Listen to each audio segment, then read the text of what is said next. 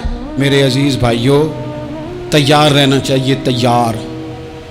ہم نا منت کرتے ہیں آخری دن ہو نا، تنخواہ دار لوگ کہتے ہیں یار یہ آخری ایام چل رہے ہیں، کوئی خرچہ نہ بتاؤ، اس لیے کہ حساب کے متھے لگنا ہے۔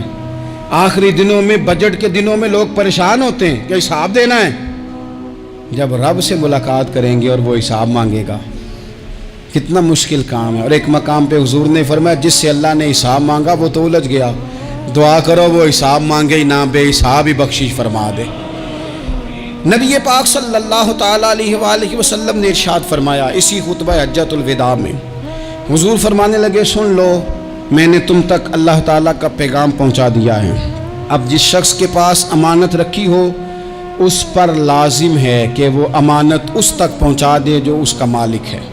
ہم بہت سارے لوگ ایسے ہوتے ہیں، ہمارے پاس امانتیں ہوتی ہیں، کچھ بھی نہ ہو تو کچھ لوگوں کے راز کی امانت ہوتی ہے، کچھ بھی نہ ہو تو کچھ لوگوں کی باتیں ہم تک پہنچ جاتی ہیں، وہ راز ہوتا ہے، وہ امانت ہوتی ہے۔ مجلس کی گفتگو بھی امانت ہے، لیکن ہم امانتوں کا خیال نہیں کرتے، خیانت ہو جاتی ہے۔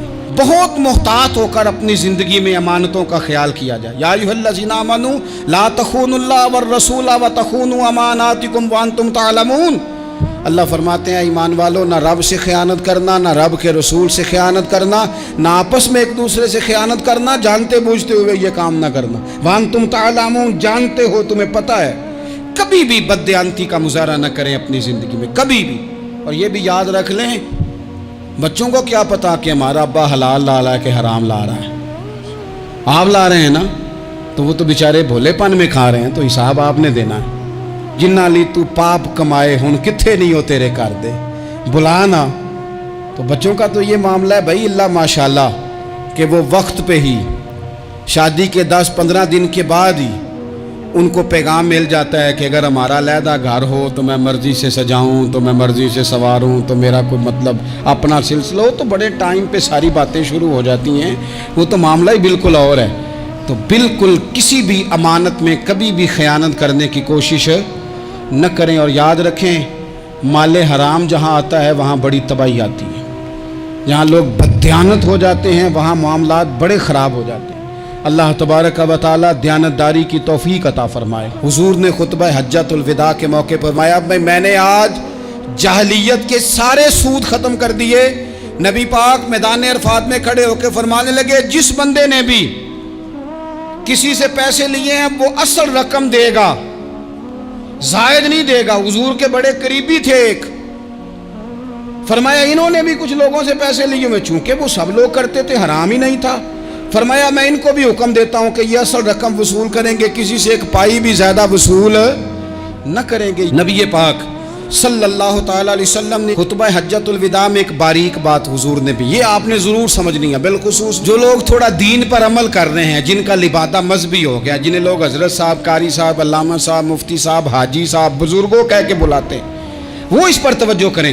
میرے نبی پاک صلی اللہ علیہ وسلم نے خطبہ حجۃ الوداع کے موقع پہ ارشاد فرمایا لوگو، شیطان اب مایوس ہو گیا ہے، وہ تم سے بتوں کی پوجا نہیں کرا سکے گا، ہاں وہ تمہیں چھوٹے چھوٹے گناہوں میں مبتلا کرے گا، وہ تم سے چھوٹے چھوٹے عیب کرائے گا، تم سمجھو گے یہ تو غلطی کوئی نہیں، فرمایا اس سے بچ کے رہنا۔